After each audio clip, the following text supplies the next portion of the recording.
Negara ini terkenal dengan tembok besarnya. China tidak hanya melestarikan kerajinan kuno tetapi juga mendominasi pasar global hampir segala bidang, salah satunya dengan memproduksi lebih dari 1 miliar ton sutra setiap tahunnya.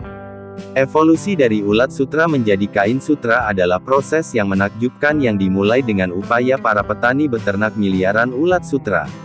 Setiap benang sutra ditenun dari perjalanan pertama dalam kehidupan setiap ulat sutra.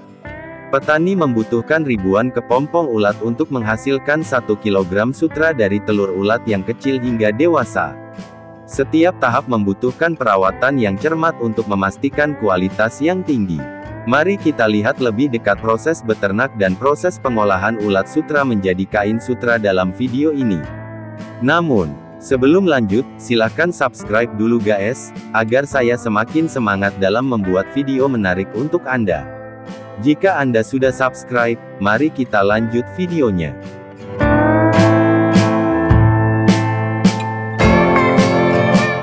Peternak dengan cermat memilih bibit ulat terbaik dengan memastikan kesehatan ulat, sangat penting untuk menghasilkan telur cacing sutra yang berkualitas. Telur ulat sutra sekecil butiran pasir akan menetas menjadi larva setelah berumur 10 hari, menjalani 5 minggu pemeliharaan pertumbuhan sebelum memasuki masa hibernasi menjadi kepompong. Akhirnya dari kepompong tersebut menetas menjadi kupu-kupu dewasa.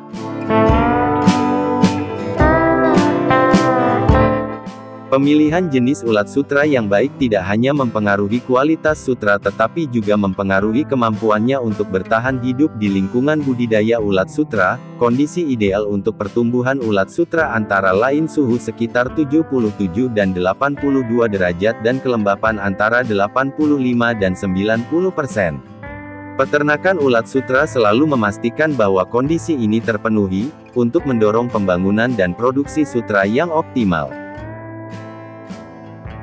Itulah sebabnya dunia selalu terkesan dengan sutra dan metode budidaya ulat sutra yang digunakan oleh orang China dalam memberikan pakan ini sangat teliti.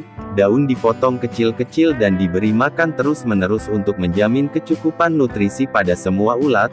Setiap ulat sutra dapat mengkonsumsi 50 hingga 100 gram daun per hari. Ulat sutra muda tidak makan sebanyak ulat sutra tua. Ulat sutra harus diberikan daun paling tidak sekali sehari. Idealnya mereka memberi makan ulat dengan daun 2-3 kali sehari. Setelah ulat sutra mencapai ukuran penuh, peternak biasanya memberi mereka makan sekali di pagi hari, sekali siang hari dan sekali di malam hari. Peternak berpengalaman menemukan alih-alih memberi makan daun murri jumlah besar sekaligus, mereka justru meningkatkan interval pemberian pakan untuk mengurangi penumpukan limbah dan mengurangi resiko penyakit. Tidak ada yang tahu berapa banyak daun murri yang dimakan ulat sutra selama hidup mereka, oleh karena itu peternak harus menghemat mengenai biaya pakan. Peternak seringkali menanam pohon murri sendiri. Jika seorang peternak ulat sutra merencanakan pembiakan sekitar 20.000 ekor ulat sutra, mereka harus menanam sekitar 2.000 pohon murri dan merawatnya selama 8 bulan hingga 1 tahun sebelum memulai budidaya ulat sutra.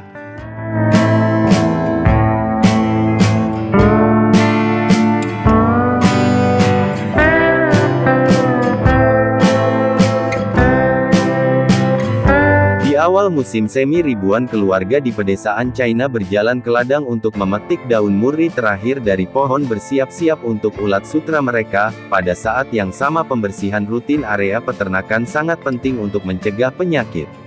Upaya yang tidak kenal lelah ini memastikan bahwa setiap benang sutra yang dihasilkan sangat murni dan lembut.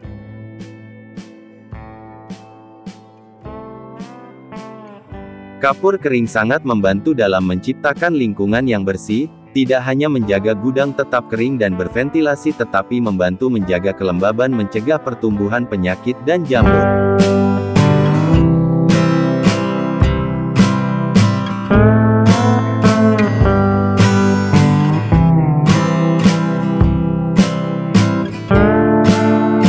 Dalam kondisi lembab ulat lapar menghabiskan waktu sekitar 1 bulan untuk mengunyah daun murri setelah tumbuh hingga ukuran maksimum sekitar 3 inci dalam waktu sekitar 6 minggu mereka berhenti makan, berubah warna dan beratnya sekitar 10.000 kali lebih berat dibandingkan saat mereka pertama kali menetas. Ketika memasuki tahap akhir siklus hidupnya, ulat sutra mulai memintal kepompong. Hal ini untuk mempersiapkan transformasi mereka. Saat ini ulat sutra menutupi lapisan perekat. Untuk membentuk kepompong, ia mengeluarkan satu filamen protein, lalu memutarkan tubuh dalam gerakan melingkar sekitar 300.000 kali, menciptakan 1 km filamen. Setelah proses transformasi ulat menjadi kepompong selesai, peternak siap melakukan pemanenan.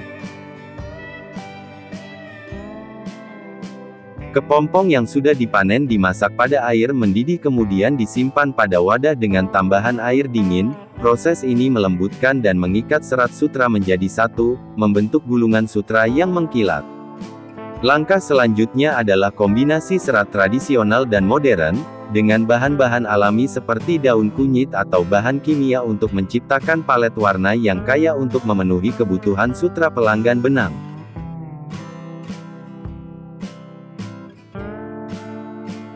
Melalui teknik tenun dari alat tenun tradisional hingga tenun modern dan mesin otomatis, semua metode menghasilkan kain sutra halus yang mencerminkan keahlian dan kecanggihan peternakan China.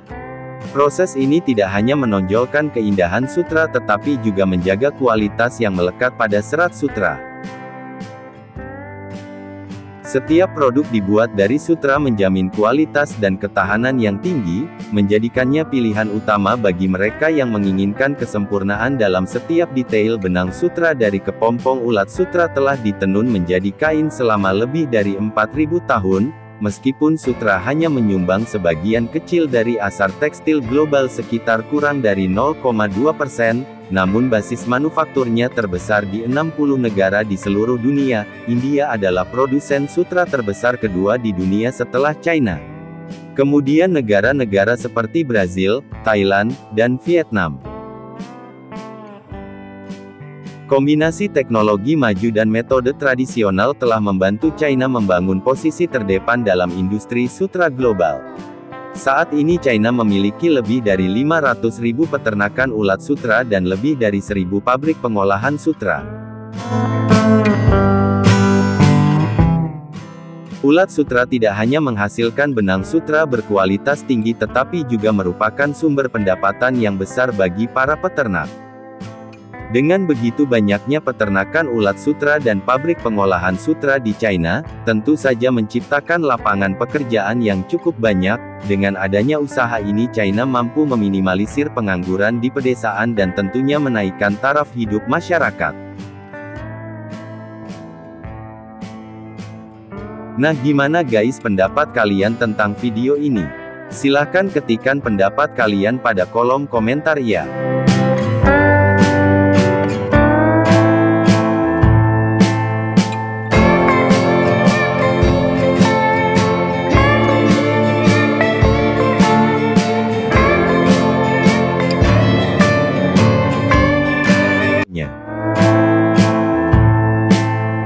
Periode untuk rusa melahirkan kurang lebih 7 bulan, pada masa hamil ini menerima perawatan khusus. Anak rusa biasanya lahir di daerah terpencil di dalam kandang yang menyediakan lingkungan yang aman dan tenang. Anak rusa memiliki beberapa karakteristik dan perilaku unik yang membuat mereka menarik sekaligus menantang untuk dirawat. Memelihara rusa dewasa adalah proses kompleks yang memastikan kondisi optimal untuk pertumbuhan dan kesehatan.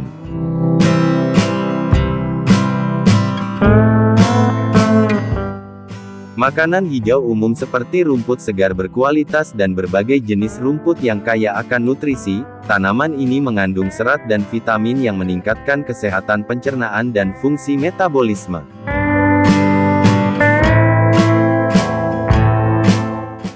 Untuk meningkatkan pertumbuhan tanduk dan memastikan rusa dengan kualitas terbaik, untuk produksi tanduk menerima makanan yang dilengkapi dengan pakan terkonsentrasi, termasuk biji-bijian seperti kedelai, jagung dan gandum yang tinggi karbohidrat dan protein. Nutrisi ini sangat penting untuk pertumbuhan dan perkembangan tanduk yang cepat. Mempelajari cara melempar anak panah juga merupakan keterampilan yang perlu dikuasai di peternakan, karena ini bukanlah sesuatu yang dapat dilakukan dengan mudah oleh semua orang. Ini adalah cara orang China memvaksinasi rusa mereka. Mereka tampaknya sangat mahir dalam hal ini.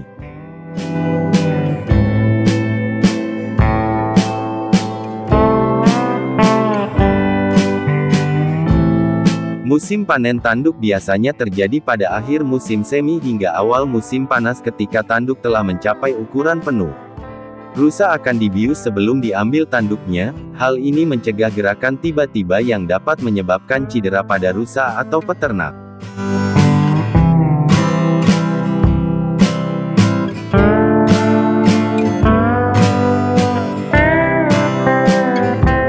Setelah tanduk dicabut, luka rusa diobati dengan antiseptik untuk mencegah infeksi.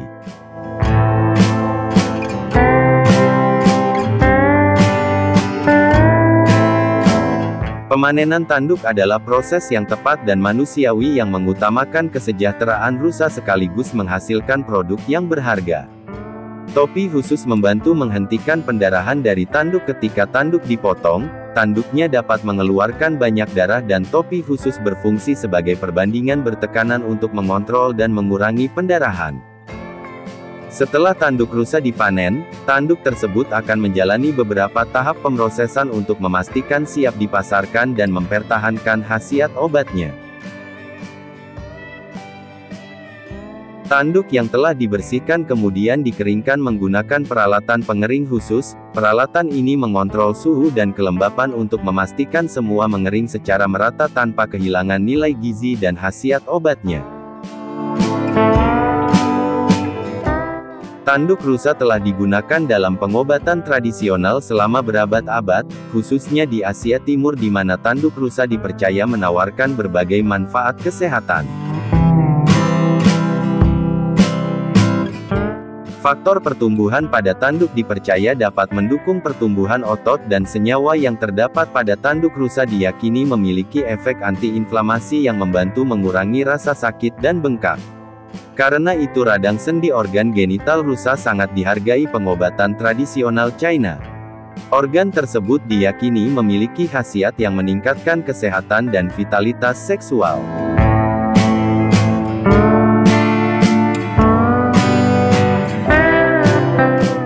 Sementara konsumsi tahunan daging rusa di China diperkirakan sekitar 30.000 ton dan secara global konsumsi daging rusa sekitar 100.000 ton per tahun. Daging rusa kaya akan vitamin dan mineral penting termasuk zat besi dan vitamin B yang penting untuk kesehatan.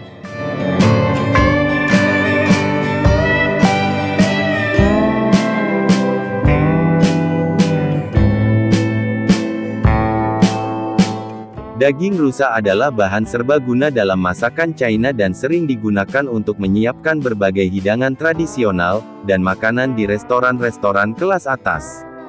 Hidangan tradisional lainnya adalah sup daging rusa yang sering dicampur dengan ramuan obat.